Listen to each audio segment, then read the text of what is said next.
Jadikanlah sabar dan sholat sebagai penolongmu.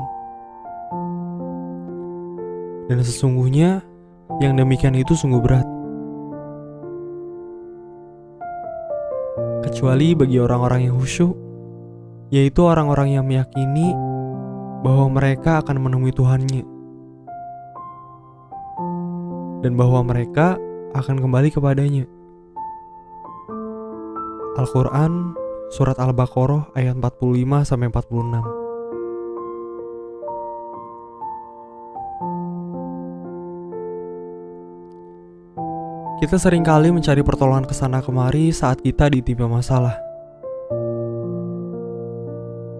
Namun kita, mungkin hanya saya aja, malah sering lupa untuk meminta pertolongan kepada Allah Subhanahu wa Ta'ala melalui sholat dan sabar. Sholat adalah bukti ketundungan kita kepada Allah Subhanahu wa Ta'ala. Sholat adalah doa. Sholat adalah ibadah yang bukan hanya memuji Allah Subhanahu wa Ta'ala, tetapi juga berisi permintaan-permintaan kita kepada Allah.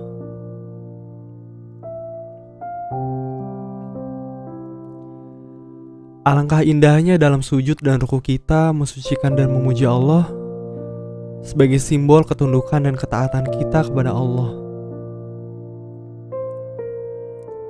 Allah Maha Pengasih dan Maha Penyayang. Jangankan kepada makhluknya yang tunduk dan taat, bahkan kepada orang-orang yang pembangkang pun dengan segala kesombongannya, Allah masih tetap memberi nikmat yang tiada tara.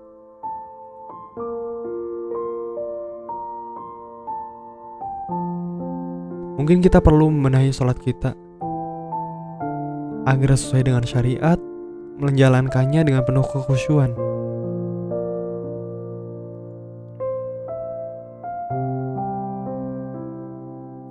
Kita seharusnya malu jika masih setengah-setengah menjalankan sholat, mengabaikannya, tidak peduli apakah sholat kita sudah benar atau tidak. Dan sholat hanya penggugur kewajiban. Sudahkah kita yakin bahwa sholat kita sudah sesuai dengan syariat? Marilah kita bertanya, apakah takbiratul ihram kita sudah benar? Jika iya, tahukah Anda ayat atau hadis yang membuktikan bahwa takbiratul ihram kita itu sudah benar? Jika kita masih ragu atau masih belum bisa menjawab pertanyaan-pertanyaan ini, berarti kita masih perlu belajar. Masih perlu membuka buku-buku fikih dari ulama terpercaya.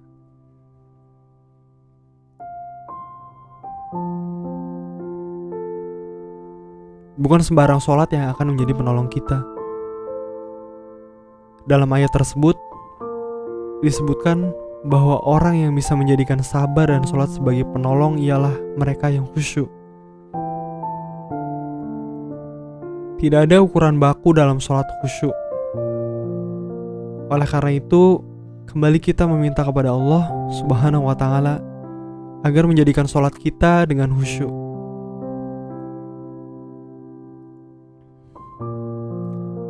Sholat yang khusyuk adalah sholat yang dikerjakan dalam nuansa harap, cemas, dan cinta,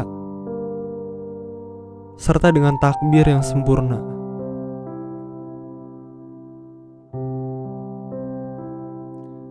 Lantunan ayat yang tartil, ruku dengan tawadu, sujud dengan diliputi kerendahan hati dan keikhlasan. Tentu tidak lupa harus sesuai dengan syariat.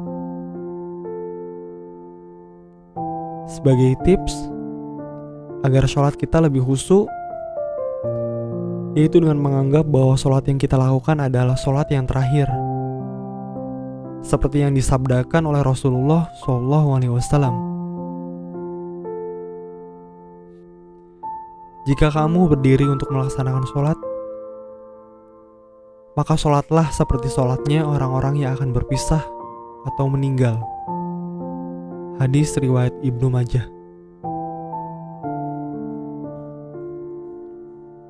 Subhanallah, Allah sudah menyiapkan solusi kepada kita untuk setiap masalah yang dihadapi. Cara yang lengkap, bukan hanya mengajarkan apa yang harus dilakukan, tetapi juga bagaimana melakukannya dengan baik dan benar.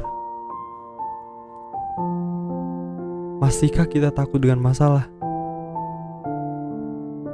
Masihkah kita menghindari masalah? Masihkah kita frustasi dengan masalah? Padahal Allah Subhanahu wa Ta'ala sudah memberikan solusi bagi kita. Jalani hidup, hadapi masalah. Jangan menjadi pengecut sehingga kita tidak berkarya. Tidak mencoba berbuat sesuatu yang besar karena takut masalah menghadap kita.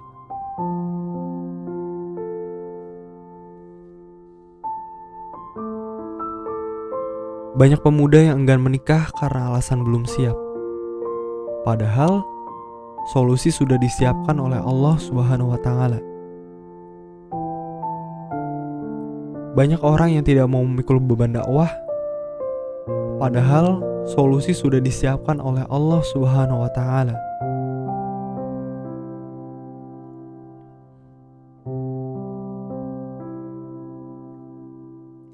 Saat Rasulullah SAW dan para sahabat hijrah, mereka meninggalkan kampung halaman, meninggalkan harta benda, dan meninggalkan keluarga. Mereka mengambil resiko untuk meraih sesuatu yang lebih besar. Mereka tahu masalah bisa saja muncul baik saat hijrah dan setelahnya. Tetapi mereka tetap menjalaninya karena mereka yakin masalah yang akan ditemui Allah Subhanahu wa Ta'ala sudah menyiapkan solusinya.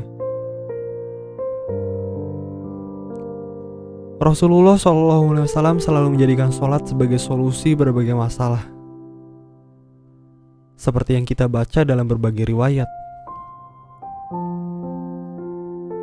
Hudzaifah bin Al-Yaman menceritakan, jika Rasulullah SAW ditimpa sebuah kesulitan, beliau bersegera melaksanakan sholat. Begitu juga yang diriwayatkan oleh Haritsah bin Madrib. Aku mendengar Ali radhiyallahu anha berkata, kamu melihat kami dan segala keadaan kami pada malam perang Badar kecuali Rasulullah SAW. Beliau mengerjakan sholat dan berdoa hingga datang waktu subuh. Seringkali saya mendengar jika seseorang sakit, dia seolah-olah ada alasan untuk tidak sholat. Padahal justru sholat bisa mengobati penyakit. Seperti apa yang diriwayatkan oleh Abu Hurairah saat dirinya sedang sakit perut. Rasulullah SAW bertanya,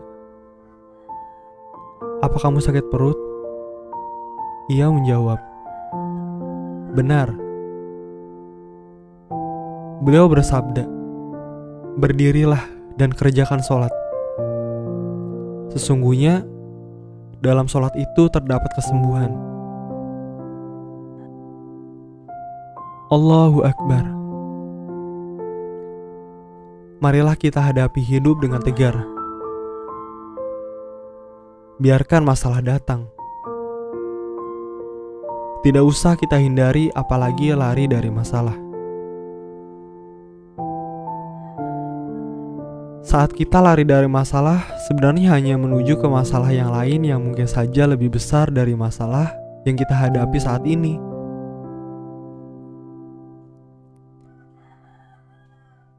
Kita sudah memiliki solusi dari setiap masalah yang muncul, yang sudah disiapkan oleh Allah Subhanahu wa Ta'ala untuk kita.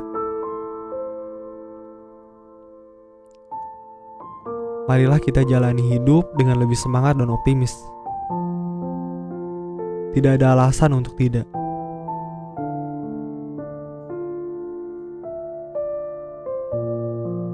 Saat kesulitan menghimpit, bersabarlah. Saat kita memerlukan pertolongan, yang kita bisa lakukan selain sholat adalah bersabar. Memang ada yang lain. Ya, usaha. Yang sebenarnya, usaha adalah bagian dari sabar. Hanya saja usaha dalam rangka sabar lebih bermakna ketimbang hanya usaha saja yang bisa saja membuat kita frustasi. Memang, makna kesabaran bukanlah kita diam, pasrah dan menyerah. Sabar bersanding dengan usaha. Bahkan dalam berbagai ayat kita temukan sabar sering disandingkan dengan kata jihad. Inilah maknanya buat kita.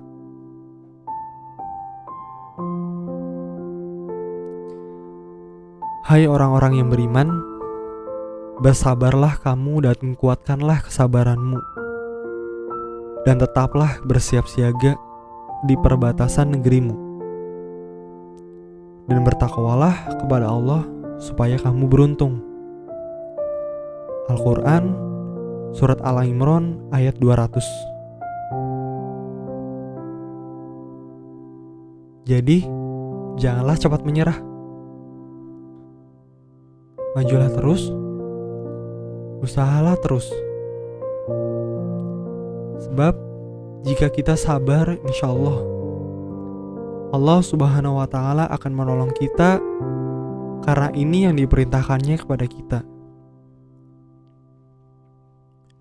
Kenapa harus takut jika ada jaminan dari Allah? Kenapa harus ragu jika Allah akan menolong kita? Ini bukan kata saya. Ini ayat Al-Quran yang ditujukan untuk kita semua. Dengan bersabar, kita akan menjadi lebih semangat dalam menjalani hidup. Bagaimana tidak? Pertolongan Allah sudah di depan mata. Tinggal sejauh mana kita bisa meraih pertolongan tersebut dengan kesabaran kita.